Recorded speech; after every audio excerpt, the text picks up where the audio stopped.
United USA 2020 and beyond. STARLINK, Elon Musk's company SpaceX. So I'm sure you guys have heard about the satellite train. Check it out. Updates on the company's communications venture Starlink in a video interview with the Mobile World Congress. Musk said that the satellite internet company has been making steady progress and growing quickly.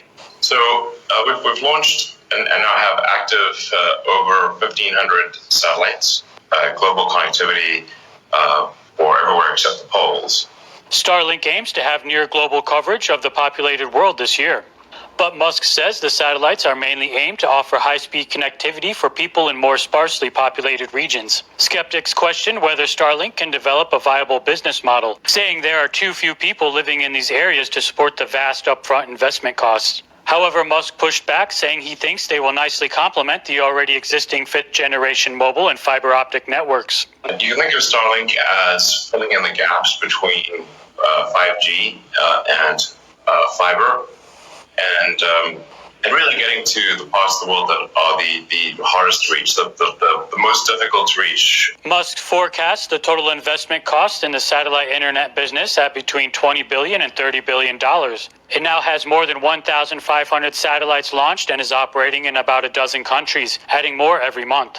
Musk is forecasting that total customer numbers will reach 500,000 over the next 12 months.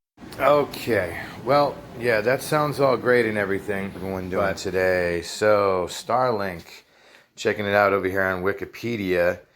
So, basically, there's a lot of information in here, and I could go on and talk about this for, 10, 15, 20 minutes, but I'm going to try to keep it short and sweet to the point here.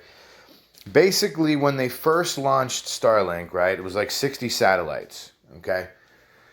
Now, I believe, let me see, Elon Musk said it was over 1,700, or over 1,500 when I checked right here. As of May 2021, SpaceX has launched 1,737 Starlink satellites, including demo satellites.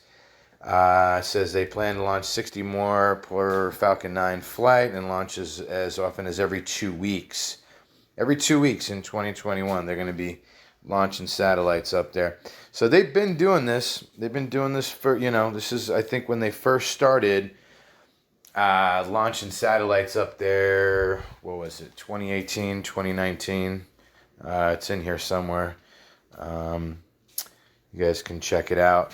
But yeah, the reason I wanted to just kind of briefly skip ahead here is to where we're at today.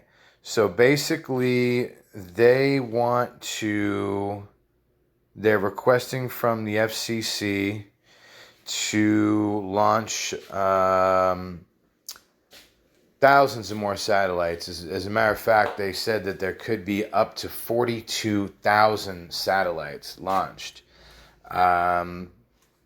Right here, they're talking about E-band, Generation 2 constellation, expected to include up to 30,000 satellites and provide complete global coverage. That means that we're going to be saturated with these frequencies, as if like having cell phone towers and now 5G and all the other radio communications that are, radiation from frequency and microwaves. It's extremely dangerous. We're in uncharted territory here, and I know they talk about it like it's a good thing, and they say, oh, well, we're going to bring Wi-Fi to parts of the internet, bring the internet and Wi-Fi to parts of the world that don't have internet or more remote or don't get as good of a signal and service. But so Elon Musk is making a business out of this, but at the same time, I think my personal opinion, the real reason is because the government wanted this launched out, and we want to be the leader in the technology before China. Probably too late because they're probably already right there on the same level. But then again, with how many satellites SpaceX has been launching with the Falcon 9 program and Titan, I mean, it is pretty incredible. I mean, here they are talking about launching every couple of weeks, and they have been for over a year now, year and a half, almost 2 years going on, whatever.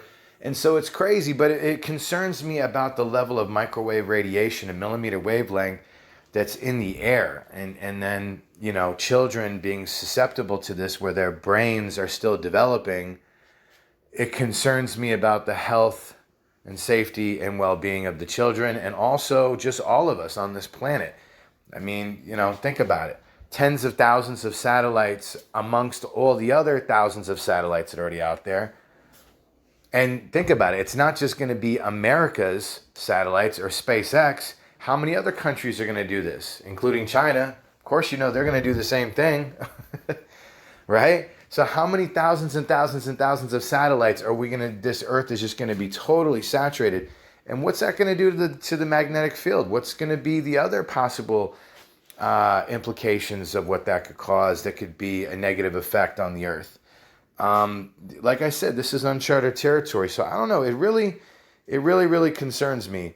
I definitely, I'm trying to reserve judgment, but I know there's a lot of good things that they say this technology will be used for, but I'm also realistic about the other side of it as well. Let me know what you think in the comments below. It's a controversial topic. Some people feel like the technology be used for good, some not so much, and then some it's a little bit of everything in between. But let me know what y'all think. Hit me up in the comments and like, share, and get it out there. Thank you. United USA 2020 and beyond.